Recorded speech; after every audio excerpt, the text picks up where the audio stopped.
I have this vegan coworker, we'll call her Vegan, who is very active on FB and in the office about being vegan and how cruel farming is and everything. Each to their own. I don't necessarily disagree with her views on animal cruelty, but here's the thing, I'm a hunter. Not a trophy hunter, but I do shoot feral pigs, rabbits, ducks, introduced, classified game ducks, and foxes, and I fish too. All except for the fish are classified as pests. Foxes especially kill native wildlife and farm animals, and farmers will often put you up on their property for free to hunt them. I have passed tests here, especially for identification of game ducks versus protected species, and practice ethical hunting. I.e. allow the animal to have a fair chase, no dogs or tracking devices. Practicing marksmanship and dispatching prey swiftly and humanely and not wasting the meat. None of that is obviously good enough for Vegan. When she first came onto the team and told everyone she was vegan, I kept my mouth shut about my hunting. I also think she's really intolerant because she preaches to people about how going vegan will help with their various ailments, and always turns up her nose at people heating up meat in microwave. As a result, we've kind of consciously started excluding her when we get up for lunch. However, last year I started going hunting more regularly with a work friend from another department, whose uncle owns a farm where feral pigs and like are an issue, and he often swings by to have a chat about guns and bows and our next trip, and she found out I was a hunter. This isn't even at our desks, it's in the kitchen area that has tables and stuff, and we sometimes eat our lunches together. Ever since then, every conversation I've had with her, she's referred to hunting and how cruel it is. One time, I wore a leather pencil skirt to work and she had a go at me for wearing animal products. She seems to have singled me because of the fact that I go hunting. My boss has no spine, I've tried talking to him about this. But she just intimidates him and makes it seem like she's been persecuted, and he's backed down from that. She even tried to get a vegan shelf in the fridge and tried to rope in some Hindu vegetarian guys to do that, but they pointed out that they use milk and cheese and honey in their cooking. They also think she's nuts. It's gotten to the point where we go out for drinks on a Friday night at 5 and we never ask her. I don't organize these things, a coworker does, but my boss told me, when I brought it up in one-on-one meeting, that she feels really left out and she seems to think it's my fault because I've been here for longer and I'm somehow poisoning them against her, or something. I have since been conscious of this. If anyone starts conversation about vegan, I just say I don't talk to her unless it's work-related, and she's more than adequate at her job. It's actually become something of a joke or catchphrase. I told my boss I don't organize anything except official events, and she's always been invited. If she's not invited to informal stuff, that's not even organized by me, then that's not my problem. The coworker that doesn't invite her, she managed to piss him off because he's eaten guinea pig, he's from Peru. And she asked him if he'd eaten any of his other pets. For the record, he never ate a guinea pig that was a pet. It's something they eat in Peru. Whenever she brings up hunting or anything, I just point blank ask her there was anything work-related that she wanted to talk about, and if there wasn't, I would start talking to someone else or just walk off. I have asked her multiple times to keep conversations work-related. I never start a conversation with her at all. Most of the time, she pounces when I'm in the kitchen making tea, getting water, or just stretching my legs.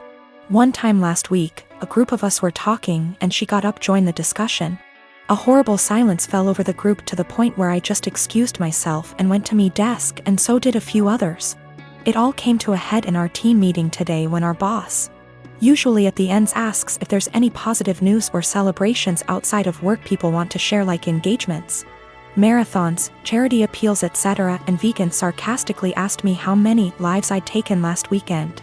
I got annoyed and said her constant badgering me about my hobbies and choice to eat meat was discriminatory and bothersome, and that unless it was work-related, she was not to engage me in conversation otherwise, and told our scribe to put that in the meeting minutes. She seemed a bit shocked by that, and my boss looked uncomfortable but said fair enough. I thought that was the end of that, but the right before our boss went to close the meeting, 2 other coworkers also put their hands up and asked Vegan to only engage them in work-related discussions, and that they were also uncomfortable being given non-medical health advice pertaining to their choice to consume meat and their diets. Again, boss looked uncomfortable but asked Vegan to respect their wishes and closed the meeting. Vegan didn't look anyone in the eye after that but headed straight to the bathroom. My boss was trying to get one of the coworkers to see if she was okay. And I think one of them eventually checked up on her, but she was in a cubicle and asked to be left alone. She eventually came out and asked my boss to leave early, which she did. I feel awful now. She embarrassed me in front of my team with the lives taken comment, so I pushed back, but I am caught between not wanting her to miserable and not wanting anything to do with her at all.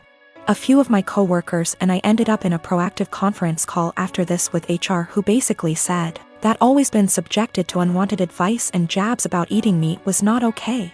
But some mediation was in order to cut the tension in the workplace. The HR rep then called my boss, who explained what happened in the team meeting and complaints that we'd made one-on-one etc. But then he went into a meeting room and didn't hear the rest of discussion. I don't know what to do, assuming she comes into work tomorrow, or if I should even talk to her at all. I have always been civil with my half-brother. We were close as kids, but he started to have an attitude at 13 and pretty much stopped being nice, and started messing with my things / making fun of me and doing pranks to annoy me / privacy was gone with him coming into my room and taking my things. Whenever I complained, my stepmom would normalize his behavior and make excuses. My dad never really grounded him and thought that talking to him will get him to behave better. I'm currently in college. I live in a rented apartment and have car to help me get to the university or other places. The car isn't expensive or fancy at all. I saved up for it 2 years ago. I decided to have Christmas dinner with my family. It's the perfect opportunity to be with family since I haven't seen my dad in a while. I arrived at my dad's house and left my purse and my keys on the kitchen island after my stepmom told me to help with dinner. My half-brother started talking about my car in the kitchen while my stepmom was listening and asked if he could take it for a couple of hours to hang out with friends. I politely told him no. He threw a fit and brought up how I needed to relax and not worry, but my answer was still the same. While we were sitting at the dinner table, my half-brother got up, washed his hands, and I thought he went outside. I got busy talking to my dad, and after I got up to wash my hands, I noticed my car keys weren't there. I went outside to ask him, and neither he nor my car were there. I lost it. I started calling his phone, but he hung up on me several times. I was furious. I told my dad I'd call the police if he didn't come back with the car. My stepmom jumped to defend him and said I was being unreasonable to call the police. I called him one last time, then I called the police. My stepmom freaked out when my half-brother got picked up by the police. She told me to go explain the situation to the authorities, otherwise he'd spend the night in jail. But I refused, especially since I still hadn't got my car back. Stepmom yelled that I ruined dinner and that it was no big deal. He was going to return it after borrowing it from me, but he didn't really borrow it, and she heard me say no. I don't know what she told the police, but I didn't give permission to use the car. My stepmom's side of family are mad at me for doing this to my brother and hinted that I don't consider him family. My dad's side of family sided with me, saying he deserved it. My dad said I overreacted and I shouldn't have called the police when he disappeared for 4 hours. I talked to the police about what happened, and I learned later that my stepmom said that her son was allowed to borrow it, and that it was a misunderstanding. I wasn't going to let her continue to lie, but my dad told me to back off and let it go. This really upset me. My half-brother wasn't even berated the way I was by the family. I am a 35-year-old female, been with my fiancé for 3 years. We both work and we both share rent and other expenses. But my fiancé is currently looking for a new job. He lost his old job 3 months ago. My family lives 30 minutes away, and although it's been difficult this year, I decided to get my brother, who has a chronic condition and struggled a lot lately and was in the hospital for a few days for anemia. The one thing he's been wanting for some time. I got him an Xbox that cost me $300. He was so happy, and I'm glad I was able to cheer him up during those times. My fiancé received a few gifts from his family, but he wasn't happy with any of them. I got him a perfume and he liked it. We were visiting my family and we had dinner with them. My fiancé looked at the Xbox I got for my brother and didn't stop talking about it. My parents noticed. I told him to stop complaining about what he got / didn't get this year. That made them uncomfortable, especially since they've been dealing with my brother's health issues and needed to relax. We got home and my fiancé took something from the closet and left for about an hour. I was asleep when he came back. In the morning I was surprised to find my brother's Xbox in the closet. I woke him and asked him about it. Turned out he dropped me off, drove back to my family's house and exchanged the gift his aunt gave him, a $14 fancy pen, with my brother's Xbox. He said that my brother was happy to exchange gifts. I was so mad. I told him this wasn't for him and he basically took something that is not his. Not to mention a pen for an Xbox, that's ridiculous. He told me that maybe I shouldn't have spent $300 while trying to pay for rent. I told him as long as I can pay rent that's not a problem. And that he needs to find a job if he thinks my money isn't enough. I called my mom and I found out that they didn't actually exchange gifts.